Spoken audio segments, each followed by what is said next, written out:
자, 사랑으로 자라며 함께 세워가는 교회. 우리는 예수님을 본받아 서로 진실한 사랑을 나누고 모든 지체가 하나 되어 성장하는 교회입니다. 사랑으로 그리스도를 닮아가는 우리.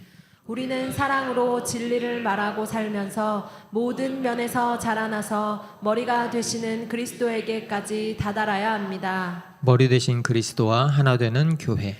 온 몸은 머리이신 그리스도께 속해 있으며 서로 연결되어 함께 자라가는 지체. 몸에 갖추어져 있는 각 마디를 통하여 연결되고 결합됩니다. 각 지체가 그 맡은 분량대로 활동함을 따라 몸이 자라나며 사랑 안에서 몸이 건설됩니다. 아멘. 오늘 보실 하나님의 말씀은 창세기 29장 15절에서 30절까지 말씀입니다. 교독하겠습니다. 라반이 그에게 말하였다. 내가 나의 조카이긴 하다만 나의 일을 거저할 수는 없지 않느냐. 너에게 어떻게 보수를 주면 좋을지 너의 말을 좀 들어보자. 라반에게는 두 딸이 있었다. 맏딸의 이름은 레아이고 둘째 딸의 이름은 라헬이다. 레아는 눈매가 부드럽고 라헬은 몸매가 아름답고 용모도 예뻤다. 야곱은 라헬을 더 사랑하였다. 그래서 그는 제가 7년 동안 외삼촌 일을 해드릴 터이니 그때 가서 외삼촌의 작은 딸 라헬과 결혼하게 해주십시오 하고 말하였다. 그러자 라반이 말하였다. 그 아이를 다른 사람과 짝지어 주는 것보다 너에게 짝지어 주는 것이 더 낫겠다. 그러면 여기서 나와 함께 살자. 야곱은 라헬을 아내로 맞으려고 7년 동안이나 일을 하였지만 라헬을 사랑하기 때문에 7년이라는 세월을 마치 며칠같이 느꼈다. 7년이 지난 뒤에 야곱이 라반에게 말하였다. 약속한 기한이 다 되었습니다. 이제 장가를 들게 해주십시오. 라헬과 결혼하겠습니다. 라반이 그 고장 사람들을 다 청해놓고 잔치를 베풀었다. 밤이 되었을 때에 라반은 큰딸 레아를 데려다가 신방으로 들여보냈는데 야곱은 그것도 모르고 레아와 동침하였다. 라반은 여종 실바를 자기 딸 레아에게 몸종으로 주었다. 아침이 되어서 야곱이 눈을 떠보니 레아가 아닌가. 야곱이 라반에게 말하였다.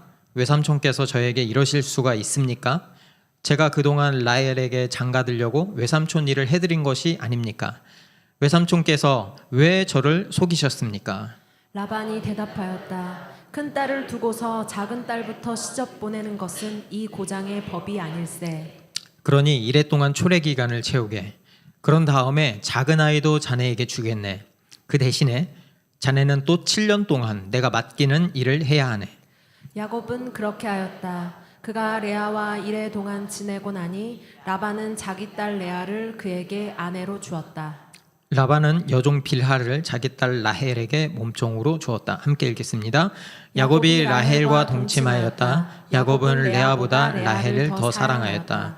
그는 또다시 7년 동안 라반의 일을 하였다. 아멘.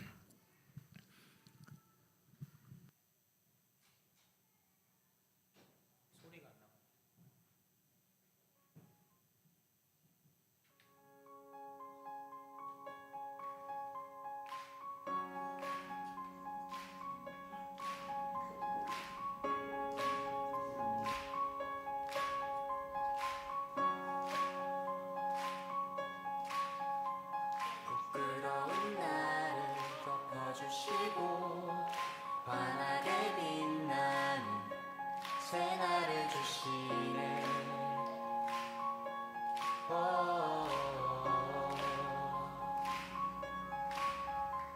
평범한 하루도 우리의 목소리로 당신의 나를 누리며 살아가네.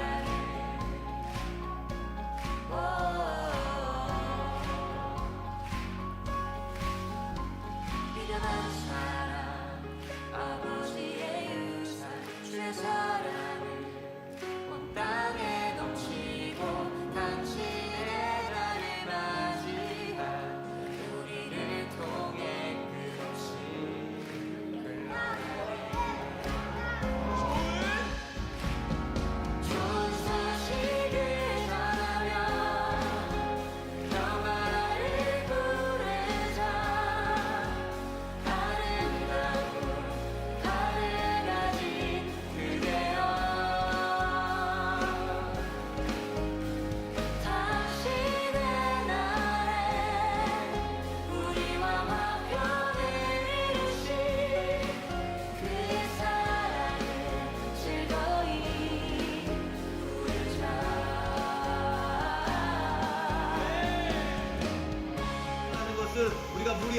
받았기 때문에 우리가 예수 그리스도 안에서 부활하였고 다시 생명을 얻게 되었음을 의미합니다. 여러분, 이 침례 의미를 우리의 마음에 깊이 새겨서 아직 받지 못하신 분들도 소망하시고 또 이미 받으셨던 분들도 내가 침례 받았던 기억들을 되새기시면서 예수님과의 첫사랑의 기억을 다시 떠올리고 마음 회복하는 시간 되시길 소망합니다. 하나의 빛나는 새날을 주시네.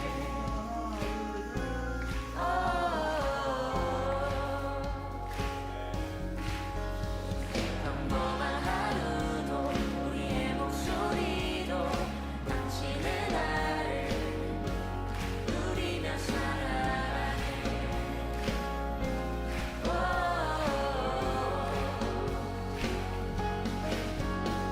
미련한 사랑 아버지의 유산 주의 사랑을 온 땅에 넘치고 당신의 나를 맞이한 우리를 통해 끝없이 흘러가네. 마르지 않는 샘물로 우리 죄를 씻으리라. 모두 예배하는 자 되어 온전히 영과 진리로 주를 예배하자. 주가 우리와 함께 영원히 함께 하시고 마르지 않는 샘물로 우리를 채우시리라.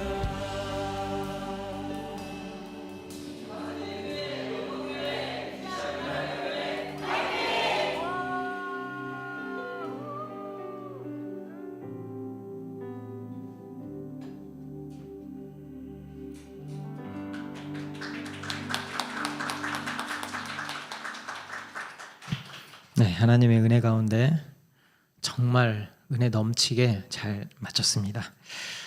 네, 지난주부터 이번 주, 다음 주까지 야곱 이야기를 쭉 이어서 한번 해보려고 해요. 네, 그전 주에는 이삭 이야기를 했고요. 한번 시작해 보겠습니다. 넘겨주세요. 여러분, 결혼할 때 제일 먼저 보는 게 뭐예요? 결혼하신 분도 있고 결혼하실 분도 있고, 외모일까요? 돈일까요? 아니면 성격일까요? 그러니까 결혼 안 하신 분 중에서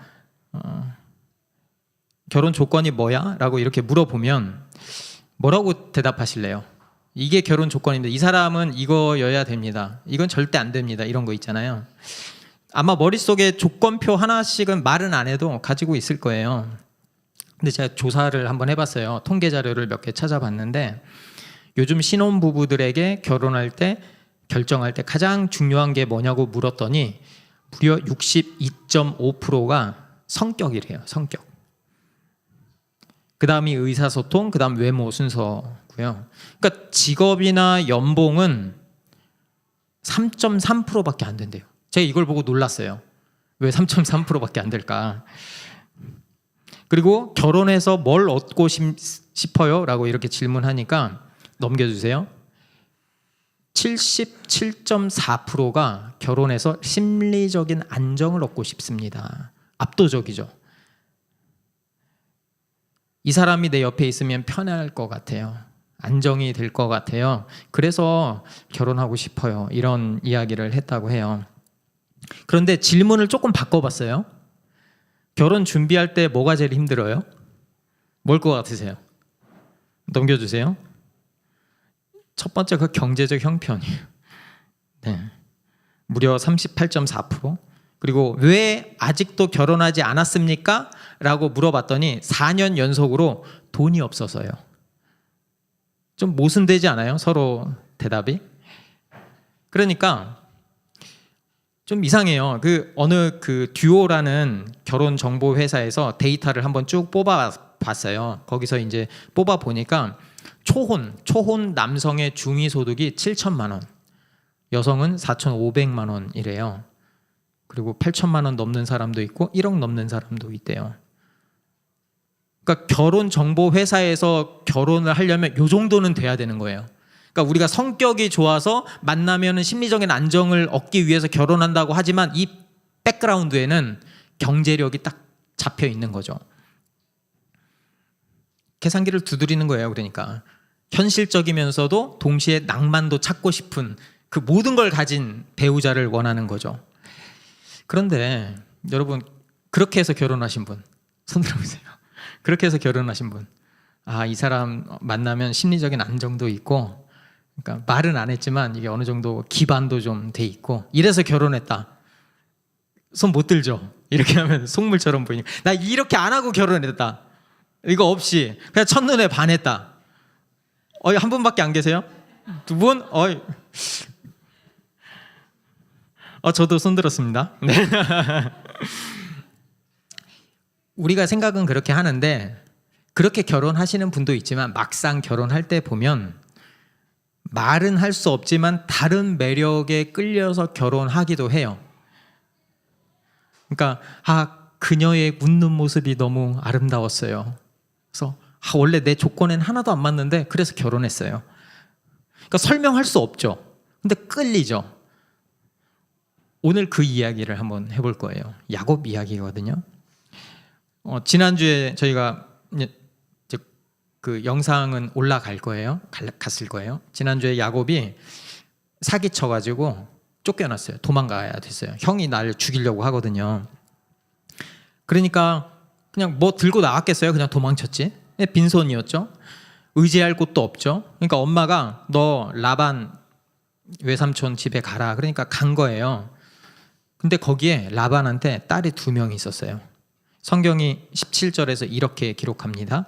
레아는 눈매가 부드럽고 라헬은 몸매가 아름답고 용모도 예뻤다.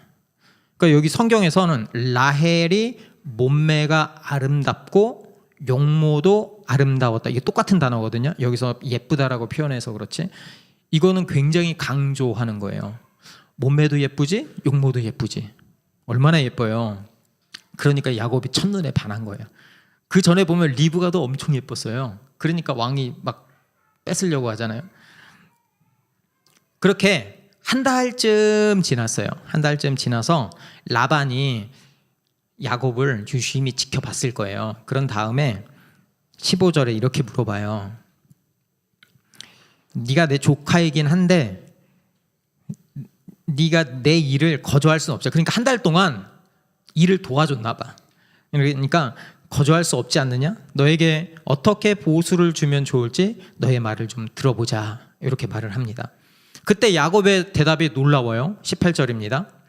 제가 7년 동안 외삼촌 일을 해드릴 거니까 외삼촌의 작은 딸 라헬과 결혼하게 해주십시오. 이렇게 말을 해요. 여러분 7년이에요. 7년이 좀 가늠이 안 되실 것 같은데 당시에 지참금이라는 게 있어요. 신부 지참금.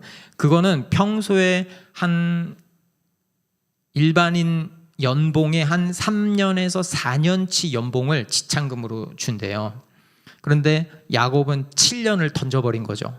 그러니까 2배치를 던져버린 거예요. 무리한 거죠. 그러니까 야곱이 가진 게 없으니까 자기가 할 수 있는 게 자기의 노동, 몸으로 때우는 것 뿐이니까, 그리고 라헬을 너무 사랑하니까 그냥 질러버린 거예요. 다른 소리 못하게. 라반은 속으로 쾌재를 불렀을 거예요. 왜냐하면 한 달간 지켜보니까 얘가 똘똘하거든. 그렇잖아요. 야곱이 그 여름 수련회 오셨던 분들, 야곱이 도망쳤을 때 나이가 몇 살이라고 그랬죠? 77살이었어요. 청년이 아니었어요. 77살에 도망갔어요. 얼마나 장막을 지키면서 그 노하우와 성실성이 다 있었을까요? 그거를 한 달 보니까 알거든요. 그러니까 7년 동안 염가로 이 돈도 이렇게 많이 받으면서 얘를 부려먹을 수 있구나. 그러니까 즉시 승낙합니다. 그래서 그래, 이 아이를 다른 사람하고 주는 것보다, 다른 사람한테 주는 것보다 너랑 짝지어주는 게 더 좋겠다. 그래, 그렇게 하자. 그리고 계약이 성립됩니다. 성경은 그 7년 동안의 기간을 딱 한 절로 표현합니다. 20절입니다. 야곱은 라헬을 아내로 맞으려고 7년 동안이나 일을 하였지만 라헬을 사랑하기 때문에 7년이라는 세월을 마치 며칠같이 느꼈다. 7년이면요, 대충 계산해 보면 2555일이에요. 이게 어떻게 가능할까요? 근데 여러분, 결혼 왜 했어요? 사랑하니까 했죠. 그렇죠? 사랑해 본 사람은 알아요. 시간이 어떻게 흘러가는지 몰라. 아무리 멀리 있어도 내가 꼭 데려다 줘야 돼. 왜냐하면 같이 있고 싶으니까. 그리고 집에 가서 몇 시간 만나고 집에 가서 와도 또 연락해. 전화하다 자. 그러면 또 그 잠자는 소리 들었다고 또 낭만에 젖어가지고. 저만 해봤어요? 안 해봤어요?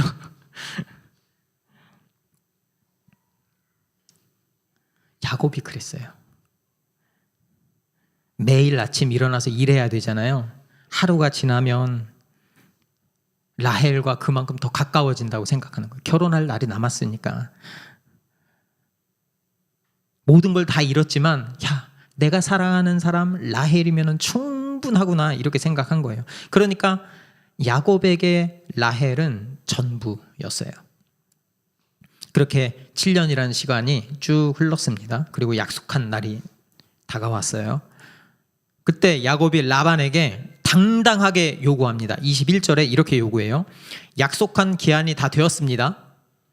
이제 장가를 들게 해주십시오. 라헬과 결혼하겠습니다. 이거는 좀 미화한 거예요. 원문을 보면 이렇게 안 적혀 있어요. NASB 성경을 보면 Give me my wife. 내 아내를 주십시오. 그리고 relationship with her. 그녀랑 관계하겠습니다. 노골적이죠. 내 아내를 내게 주세요. 내가 그 여자랑 관계를 맺겠습니다.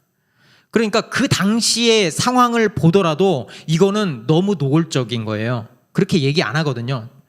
그러니까 야곱의 입장에서는 자기의 인생을 통째로 걸어놨으니까 이제 내 아내를 달라는 거야. 아직 아내가 아닌데 내 아내라고 하고 내가 내 일을 다 했으니까 내놓으세요. 이렇게 이야기하는 거예요. 근데 라반이 여기서 별다르게 대응을 하지 않습니다. 그냥 바로 잔치를 열어요. 잔치를 열고 온 동네 사람들을 불러가지고 잔치를 베풉니다. 결혼식 잔치는 한 일주일 정도 지속됐다고 해요. 그래서 밤이 돼 이 여러 사람이 먹고 마시고 즐기면서 이렇게 일주일을 보냈어요. 그리고 밤이 되고 신방이 준비됩니다. 근데 라반이 신부를 데리고 오는데 둘째 라헬이 아닌 레아를 신방으로 보냅니다. 그러니까 당시에를 보면 신부는 베일로 얼굴을 가렸거든요. 그리고 야곱은 취했죠. 그리고 깜깜하죠. 그러니까 레아를 거기다 들이민 거예요. 그러니까 야곱은 전혀 눈치채지 못했어요. 당연히 라헬이라고 믿었겠죠. 그리고 아주 행복한 첫날 밤을 보내고 아침이 되었습니다. 25절입니다. 아침이 되어서 야곱이 눈을 떠보니 레아가 아닌가. 이것도 영어로 보면 더 확실합니다. 보라, 레아였다. 보라, 레아였다. 충격 그 자체였죠. 피가 거꾸로 솟았을 거예요. 뒤통수를 너무 세게 맞아서 뒤통수가 남아나지 않았을 것 같아요. 야곱이 벌떡 일어나서 라반에게 달려갑니다. 얼굴은 분노로 달아올라 있었죠. 그리고 25절에 이렇게 바로 이어서 이야기를 합니다. 외삼촌이 저에게 이러실 수가 있습니까? 제가 그동안 라헬에게 장가들려고 외삼촌 일을 해드린 게 아닙니까? 외삼촌께서는 왜 저를 속이셨습니까? 저한테 이럴 수 없잖아요. 왜 저를 속였어요? 이렇게 당연하죠. 그렇죠? 당연하잖아요. 여러분 잘 보면 원래 야곱이 속이는 자였어요. 속이는 자였던 야곱이 이번엔 속임을 당한 거죠. 형 에서와 아버지를 속였던 그가 이제는 라반에게 속은 거죠. 그러니까 지금까지 지내왔던 그 7년이 하루아침에 거짓말이 되어 버린 겁니다. 근데 라반이 태연해요. 26절에 이렇게 이야기를 해요. 큰 딸을 두고서 작은 딸부터 시집 보내는 것은 이 고장의 법이 아닐세. 끝. 미안하다는 말도 없고 그냥 우리 고장에서는 이게 법이야 이렇게 밀어붙이는 거예요. 그리고 바로 조건을 들이밉니다. 그게 27절이에요. 그러니까 1회가 7일이거든요. 1회 동안 초래기간, 결혼식 기간을 채우게. 그런 다음에 작은 아이도 자네에게 주겠네. 그 대신에 자네는 또 7년 동안 내가 맡기는 일을 해야 하네. 또 7년이에요. 또 7년. 야곱은 여기서 멈출 수 있었어요. 야, 이거 사기다. 이거 계약 무효다. 충분히 주장할 수 있는데 야곱은 그렇게 하지 못했어요. 왜 그럴까요? 라헬이 전부였으니까 라헬이 없는 인생을 상상할 수가 없는 거예요. 라반이 덫을 놓은 것을 알고 지금은 머리로는 알고 이 덫을 밟으면 안 된다는 것도 알고 있는데 알면서도 덫을 밟아야 되는 거예요. 왜냐하면 라헬을 놓칠 수 없었으니까. 그래서 28절에 야곱은 그렇게 하였다라고 오케이 사인을 합니다. 그렇게 야곱은 또 다른 7년을 받아들입니다. 거래가 성사됐고요. 일주일 뒤에 라헬을 아내로 얻게 됩니다. 30절에 이렇게 적혀 있어요. 야곱이 라헬과 동침하였다. 야곱은 레아보다 라헬을 더 사랑하였다. 그는 또다시 7년 동안 라반의 일을 하였다. 우여곡절이 있었지만 시간도 훨씬 더 걸렸지만 어쨌든 야곱은 소원을 풀었어요. 그런데 여기서 성경은 두 번째 7년, 후반기 7년에 대해서는 7년이 며칠 같았다라는 말을 적지 않습니다. 라헬을 얻었는데 며칠 같았다라는 말을 적지 않아요. 왜일까요? 왜 라헬을 얻었는데도 마음이 7년이 며칠같이 느껴지지 않았을까요? 왜냐하면 레아가 있었거든요. 두 자매가 한 남편과 살면서 갈등이 시작됐거든요. 야곱은 라헬을 사랑하는데 레아가 질투했거든요. 그러니까 막 티격태격 난리가 시작된 거죠. 그러니까 그 하루하루가 행복했겠어요? 야곱은 사실 야곱의 인생을 돌아보면 꼬일 대로 꼬여 있는 인생이죠. 형을 속이고 아버지의 축복을 빼앗고 아버지로부터 축복을 빼앗고 그러니까 형이 나 죽이겠다고 막 오니까 도망가고 가족도 잃고 재산도 잃고 고향도 잃고 얼마나 외롭겠어요. 그때 라헬이 보인 거예요. 라헬이. 야, 이 사람만 있으면 내 인생 다시 시작할 수 있어. 여러분, 우리도 이런 생각 한 번씩 해보지 않아요? 이것만 있으면 행복할 텐데. 누군가에게는 그게 연봉 1억일 수도 있고 어떤 사람에게는 비싼 아파트일 수도 있고 어떤 사람에게는 완벽한 배우자일 수도 있고 어떤 사람에게는 자녀가 잘 공부해서 명문대에 입학하는 거일 수도 있고 어떤 사람은 안정적인 노후 자금을 모으는 거일 수도 있겠죠. 이것만 있으면 내 인생 피겠다. 하나씩 있잖아요. 그렇죠? 처음에는 이게 있으면 좋겠다 였는데 어느 순간이 되면 이게 없으면 안 된다로 바뀝니다. 그러면 무리하게 되죠. 야곱은 7년을 통째로 내던졌어요. 우리도 자기의 건강, 가족과의 시간, 때로는 양심까지 던져버리면서 그것을 얻으려고 할 때가 있습니다. 성경을 보면요 15절에서 30절까지 매우 반복되는 단어가 하나 있는데 그 중에 하나가 섬기다, 일하다라는 뜻. 히브리어 똑같은 단어거든요. 그게 무려 7번이나 나와요.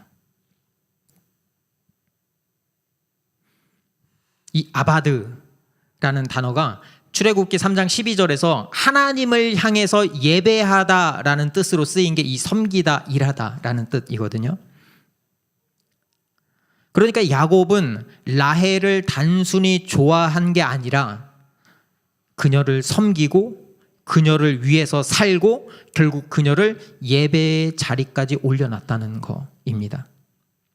그러니까 하나님께 드려야 할 그 예배의 자리를 라헬로 대체시켜 버린 거죠.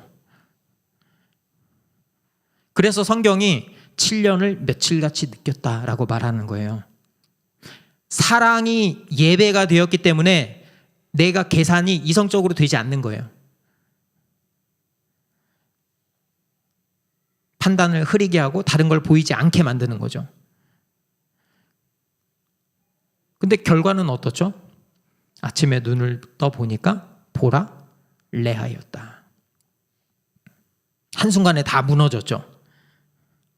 그리고 또 다른 7년을 약속할 수밖에 없었죠.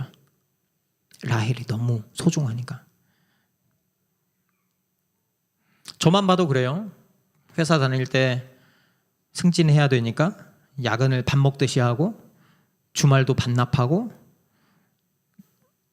항상 그랬어요. 항상 20년 동안 항상 그랬던 거. 직장인들 아시잖아요. 사업하시는 분들도 이번만 넘어가면 좀 여유가 생길 거야. 항상. 여유는 뭔 여유예요. 또 다른 무거운 짐, 또 다른 목표, 또 다른 7년이 생기는 거죠. 자녀 교육도 마찬가지예요. 우리 아이 이 정도는 해야지. 이 아이 교육시켜야지. 그러니까 투잡 뛰어요. 그게 현실이에요. 아이는 고등학생이 되면 새벽부터 밤늦게까지 학원을 다닙니다. 그걸로 끝나면 좋겠는데 끝이 아니에요. 취업해야죠. 결혼해야죠. 그 다음에 애 봐줘야죠 또. 노후 준비도 마찬가지예요. 처음엔 1억만 있으면 좋겠다. 물가가 엄청 많이 올라요. 1억은 안 되겠는데? 3억. 근데 내가 버는 속도보다 물가가 훨씬 많이 오르고 아파트도 막 오르고 막 그러니까 10억은 있어야 되겠다. 근데 내 연봉은 안 올라. 불안하죠. 그러니까 이번만 더, 이번 7년만 더 또 연장하는 거죠. 알면서. 더 큰 문제는 이런 집착이 우리 주변을 파괴한다는 거예요. 라반은 자기 이익을 위해서 딸들을 거래했습니다. 그래서 레아를 먼저 시집 보냈죠. 야곱은 라헬을 사랑하지만 레아를 무시했습니다. 어쩔 수 없이 결혼했으니까. 라헬을 더 사랑했다라는 것은 다른 말로 하면 레아는 상처받았다라는 뜻이에요. 그러니까 우리의 그 우상은 나만 괴롭히는 게 아니고 옆 사람까지 무너뜨려요.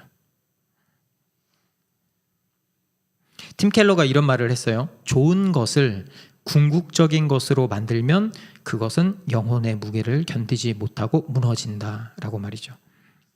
여러분, 우상은요 나쁜 게 아니에요. 결혼, 성공, 돈, 자녀 다 좋은 거예요. 다 좋은 거. 그런데 그게 예배의 자리에 올라갈 때 그것은 더 이상 좋은 게 아니죠. 우리를 파괴하는 거죠. 성경은 우리의 그런 우상에 매몰된 상태를 이렇게 진단해요. 죄를 범하는 자마다 죄의 종이라. 바울도 이렇게 고백해요. 원함은 내게 있으나 선을 행하는 것은 없노라. 그러니까 알면서도 멈추지 못한다는 거죠. 그게 바로 우리의 현실 아닙니까? 그런데 복음은요, 그 자리에서 전혀 다른 길을 보여줘요. 지금까지 살펴봤잖아요. 우리의 힘으로는 그 덫이 있는 걸 알면서도 당하고 모르면서도 당하고, 근데 또 다른 7년을 연장해야 되고, 우리 힘으로는 빠져나올 수 없어요. 결국 죽음에 이를 때까지 계속 7년 넘어가거든요. 호스피스 병동에서 근무하는 간호사가 돌아가시기 한 3주에서 12주 전에 오시는 분들이 호스피스 병동으로 온대요. 그러면 그분들한테 이야기를 들어보면은 공통적으로 이야기하는 게 한 5가지 정도가 있대요. 그 중에 몇 개를 한두 개를 이야기를 해보면, 첫 번째는 내가 너무 남의 기대에만 치우쳐서 나 자신의 삶을 살지 못했다. 그리고 나랑 소중한 사람과 시간을 너무 조금 보냈다. 이렇게 이야기한대요. 그런데요, 제가 생각해 봤어요. 어떤 분들은요, 자기가 죽는 걸 알면서도 그때도 재산 정리 어떻게 할까? 내 자녀 어떻게 할까? 그런 고민하고 있더라고요. 자기가 죽을 게 정해져 있는데도. 그러니까 못 끊는 거예요. 못 끊는 거예요. 그렇기 때문에 우리의 힘으로는 구원을 얻을 수 없다는 거고 제3자가 필요한데 그게 바로 예수 그리스도라는 거죠. 예수님은 야곱과 정반대로 오십니다. 야곱은 라헬의 아름다움을 보고 사랑했지만 주님은 우리의 가장 추하고 망가진 모습을 보시고도 사랑하기로 결심하셨습니다. 세상은 너는 자격 없어 라고 말하지만 주님은 내가 너를 원한다 이렇게 말씀하십니다. 야곱은 자기가 원하는 것을 얻기 위해서 자기의 세월을 거래했습니다. 그런데 주님은 우리를 살리기 위해서 자기의 생명을 내어 주셨습니다. 하늘의 영광을 버리고 오셨고 십자가에서 피와 물을 다 쏟으셨죠. 그리고 사흘 만에 다시 살아나셔서 절망의 자리에서 울고 있는 우리를 일으키시고 새로운 신부로 세워 주셨습니다. 야곱이 원하지 않던 레아를 외면했지만 주님은 바로 그 레아 같은 우리를 예수님의 첫사랑, 유일한 사랑으로 받아 주셨습니다. 세상에서는 늘 두 번째, 세 번째, 네 번째, 아니 아예 선택조차 받지 못했던 우리를 주님은 단 하나뿐인 보물로 여겨 주셨습니다. 이게 복음이에요. 이게 내가 증명하지 않아도 되는 것, 버려질까 두려워하지 않는 것, 내가 어떤 조건이 있어서, 내가 어떤 힘이 있어서 그것 때문이 아니고 주님이 나를 사랑하시기 때문에 그 정체성으로 내가 평안해지는 것, 그게 복음의 소식입니다. 그러면 질문은 분명해요. 우리는 어떻게 살아야 할까? 라헬을 원하는 것처럼 라헬을 붙들고 또 다른 7년, 또 다른 7년 이것을 반복해야 하는가? 아니면 그리스도 안에서 자유와 평강을 누릴 것인가?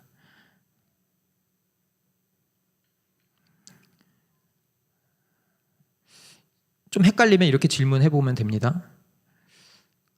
내가 가장 잃을까 봐 두려워하는 것은 무엇일까? 나의 라헬을 찾고 싶을 때 나는 뭐 때문에 어떤 포인트에서 그렇게 화가 날까?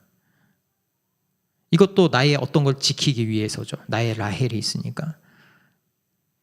나는 무엇을 지키기 위해서 거짓말까지 할 수 있을까? 여기서 그 질문에 대한 해답을 자기 자신이 해보면 그게 내 우상일 가능성이 큽니다. 아이의 성적이 기대에 못 미쳤다고 내가 며칠을 괴로워한다면 그 성적이 우상일 수 있고요. 직장에서 프로젝트 잘 안 되고 동료들하고 싸워서 원수처럼 되면 그게 성공의 우상일 수 있고요. 배우자가 그렇게 마음에 안 들어. 그렇게 7년을 며칠 같이 해서 결혼했는데 결혼하자마자 하루가 7년 같아. 그러면 이거 힘들어요. 그게 우상인 거죠. 완벽한 배우자. 나에게 딱 맞는 배우자여야 한다. 그거 아니죠.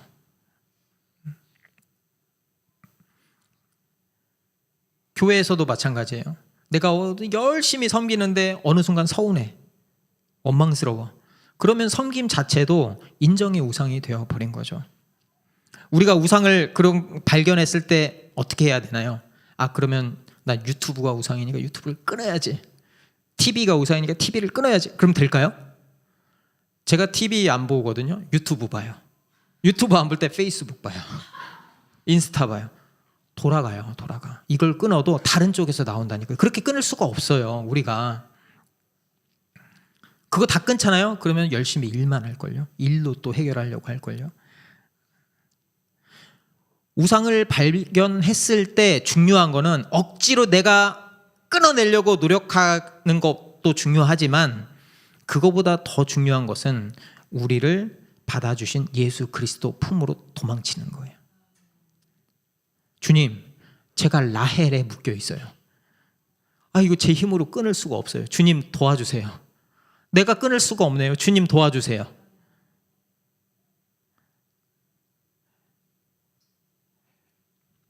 여러분, 믿음은요, 흔들림이 없는 확신이 아닙니다. 매번 흔들려요. 저도 흔들려요. 맨날. 믿음은요, 내가 능력이 없습니다. 내가 무능합니다. 주님 나를 좀 받아주세요. 그 기대는 거예요. 어떤 분들은 이렇게 생각할 수도 있어요. 내가 이렇게 망가졌는데, 지금까지 이렇게 힘들게 살았는데 내가 지금 바뀔 수 있을까? 괜찮습니다.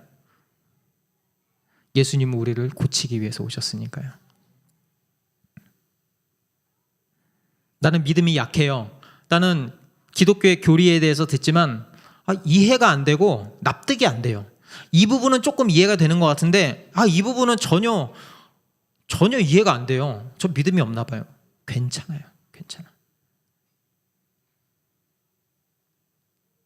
예수님은 겨자씨만한 믿음도 받아주신다고 했어요. 의심을 우리가 가지고 나와도 주님은 그 믿음을 절대 의심하지 않고 그 믿음이 온전한 믿음이 될 수 있도록 인도해 주십니다. 그래서 오늘은 말씀드렸던 것처럼 라헬로 살 것인가 그리스도 안에서 살 것인가, 이 두 가지로 결국 나뉘게 됩니다. 그래서 우리가 짧게 적용을 이렇게 한번 해봤으면 좋겠어요. 가정에서 아이들을 바라볼 때 내 기준으로 얘는 왜 이렇게 말을 안 들을까? 얘는 왜 이렇게 공부를 안 할까? 얘는 왜 이렇게 스마트폰을 할까? 이제 거짓말까지 안 해? 그거 이전에 이 아이가 하나님이 주신 나의 소중한 자녀이구나 라는 마음을 먼저 가져보는 건 어떨까요? 직장에서도 당연히 성과가 중요하고 그러려고 직장 가는 거니까, 사회에서도 마찬가지고. 하지만 그거보다 먼저 하나님이 나의 일터 가운데서 나를 어떻게 보내셨을까, 이것을 먼저 바라보는 게 어떨까요? 교회에서도 이미 그리스도 안에서 받아들여진 내가, 나보다 약한 형제요 자매에게 내가 어떻게 예수님의 마음으로 섬길 수 있을까? 어떻게 인내할 수 있을까? 어떻게 끝까지 사랑할 수 있을까? 그게 오늘 야곱의 이야기에서 보여주는 하나님의 사랑입니다. 그래서 그렇게 살다 보면 우리가 깨닫게 될 거예요. 은혜가 우리 안에 넘칠 때 우리가 억지로 사랑하는 게 아니고 억지로 무엇을 하는 게 아니라 기쁨과 감사를 멈추지 못하기 때문에 그리스도인답게 살게 된다는 것을 알게 될 거예요. 이게 바로 복음의 힘이고 우리가 붙드는 진짜 소망입니다. 함께 찬양하면서 기도의 자리로 나아가겠습니다.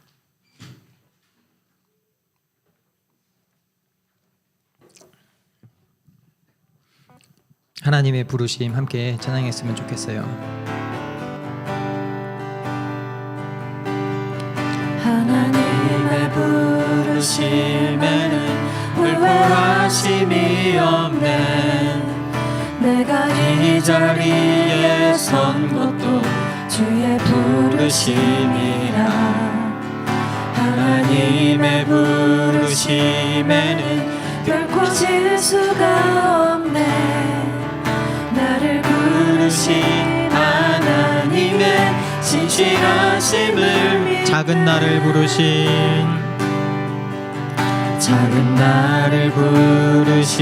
뜻은 나는 알 수 없지만 오직 감사와 순종으로 주의 길을 가리라.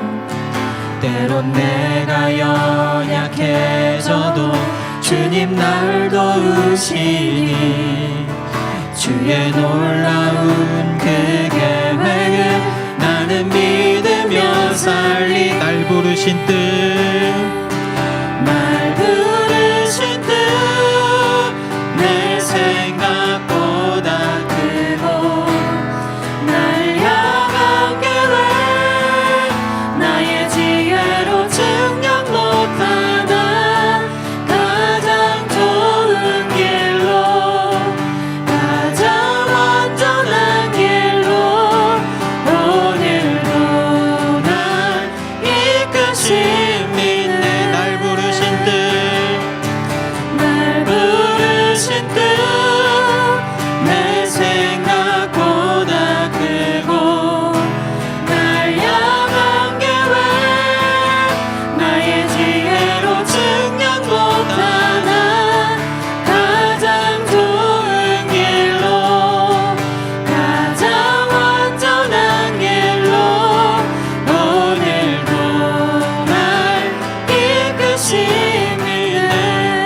기도하길 원합니다. 하나님, 내가 붙들고 있는 라헬이 무엇입니까?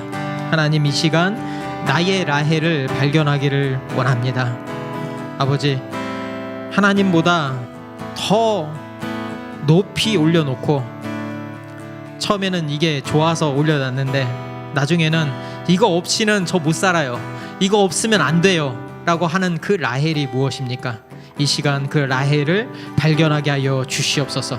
그리고 주님만이 우리의 인도자가 되시고 주님만이 우리의 모든 것이 된다는 것도 우리가 발견하기를 원합니다. 주여 한번 외치면서 기도의 자리로 나아가겠습니다. 주여,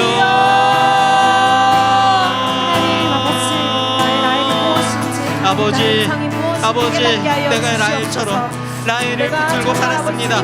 라헬 없으면 안 된다고 또 다른 7년, 또 다른 7년 그게 덧친 줄 알면서 이번 한 번만 하면서 묵시적으로, 암묵적으로 그 계약을 연장해 나가지는 않았습니까?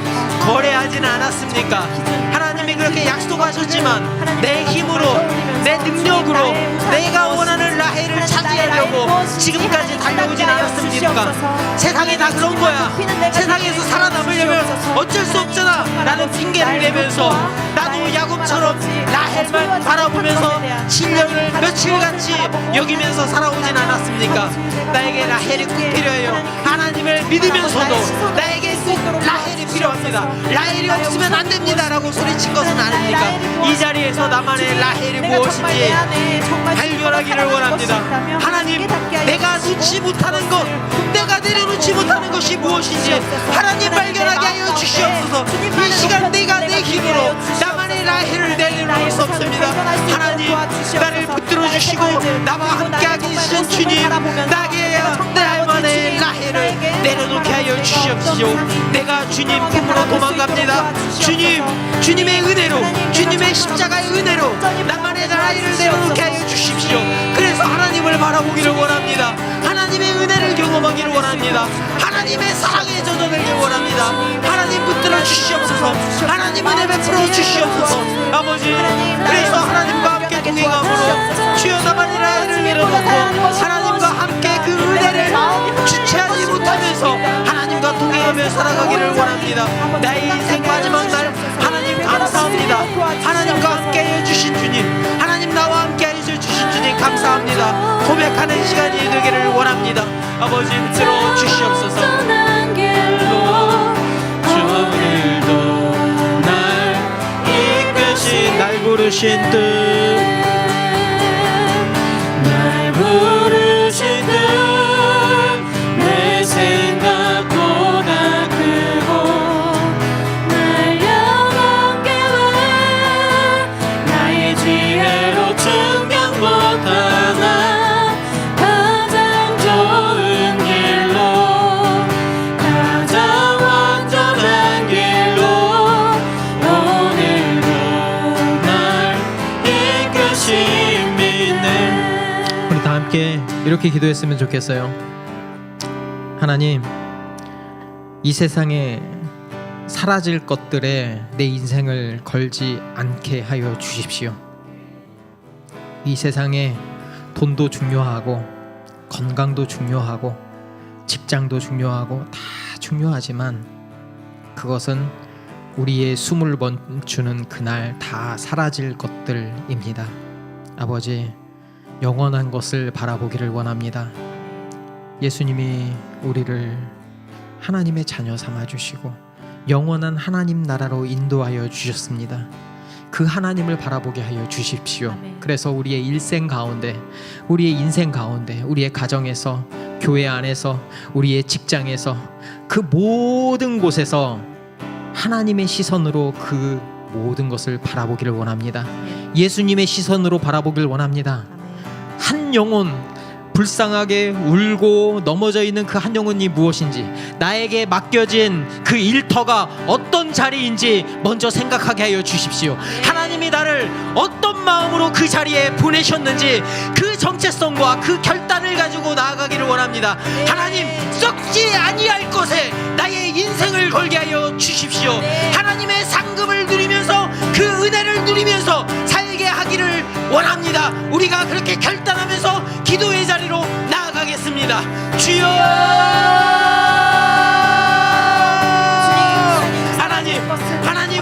하나님의 자녀로 불러주셨습니다. 이 세상의 것들이 다 중요하고 다 필요한 것들입니다. 그것이 없이는 내가 살 수 없습니다. 하지만 그것은 내가 숨을 거두는 날, 내 인생이 이 세상에서 끝나는 날 다 없어질 것들입니다. 썩어질 것에, 사라질 것에 내 인생을 허비하지 않게 하여 주십시오.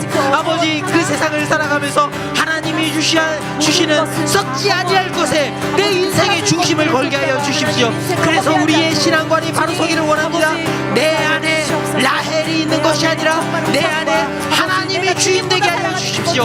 하나님이 주인 되신 모습으로 나의 그 우상을 바라보게 해 주시고, 내 일터를 바라보게 해 주시고, 내 옆에 있는 동료들을 바라보기를 원합니다. 내 옆에 배우자를 바라보게 하여 주시고, 내 옆에 자녀를 바라보게 하여 주십시오.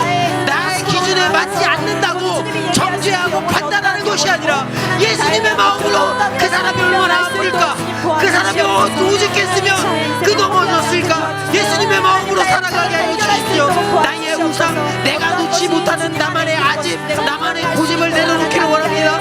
예수님의 그 은혜의 손길로 나의 그 우상을 내려놓고 예수님의 마음으로 한 영혼을 바라보고, 예수님의 마음으로 나의 일터를 바라보고, 예수님의 마음으로 이 세상을 바라봐서 예수님이 불러주시는 그 한 영혼을 위해서 나의 인생을 바치고, 예수님이 맡겨주신 그 사명을 감당하면서 나의 인생을 그리스도의 그 은혜 가운데서 풍성히 누리면서 살게 하여 주십시오. 특별히 이 시간 아직 예수님을 만나지 못한 분들이 있다면 하나님이 그들의 마음 가운데 함께 하시기를 원합니다. 하나님이 그들의 아픈 마음, 그들의 어려운 마음 가운데 함께 하셔서 그들의 마음을 예수님께로 돌이키게 하여 주십시오. 하나님이 그들의 아픈 마음을 어루만져 주십시오. 예수님, 그들의 마음 가운데 하나님이 다가가 주십시오. 그들의 마음 가운데 하나님이 살아계심을 증거하여 주십시오. 우리의 능력으로는 할 수 없사오니 하나님이 그들 가운데 만져주시고 인도하여 주십시오. 하나님이 붙들어 주십시오. 아버지, 가장 완전한 길로 오늘도 날 이끄신, 날 부르신 뜻,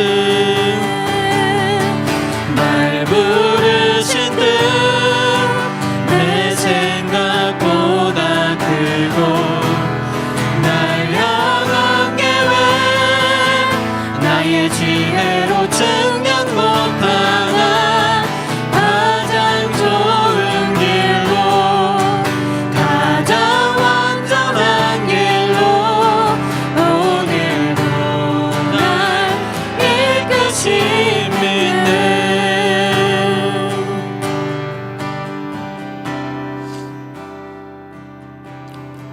하나님, 살다 보니까 하나님을 믿는다고 하면서도 참 눈앞에 힘들고 어렵고 처리해야 할 것들이 너무 많이 보였습니다. 그래서 처음에는 이게 좋아서, 이게 필요해서 시작했는데 지금 돌아보니까 그거 없으면 안 되는 내가 되어 버렸습니다. 그게 덫인 줄 알면서 또 7년을 보내야 되는지도 알면서 할 수 없다고 또 7년을 연장하는 내 모습, 하나님, 이런 나도 하나님이 사랑하시는 줄 믿습니다. 그 하나님의 사랑이 내 마음 가운데 젖어들게 해 주시고 우리가 그 하나님의 사랑을 발견하게 하여 주십시오. 그래서 우리가 힘들고 어려운 것 예수님께 다 토해내고 예수님께 도망가기를 원합니다. 우리의 구주 되시고 만유의 주 되시고 전능하신 주님께 나의 모든 것을 의탁하기를 원합니다. 그래서 그리스도인답게 하나님이 주신 그 은혜를 풍성히 누리면서 우리에게 주신 그 특권을 우리의 가정에서, 우리의 일터에서, 우리의 교회의 지체들에게, 믿지 않는 누군가에게 예수님의 사랑을 전해주고 섬기고 사랑하고 인내하게 하여 주십시오. 썩어지지 않을 것에 우리의 인생을 바치는 시간이 되기를 원합니다. 하나님, 붙들어 주십시오. 이제는 우리를 구원하신 예수 그리스도의 은혜와 하나님의 무한하신 사랑하심과 성령님의 인도하심과 충만하심이 지금으로부터 영원토록 함께 있을지어다. 아멘.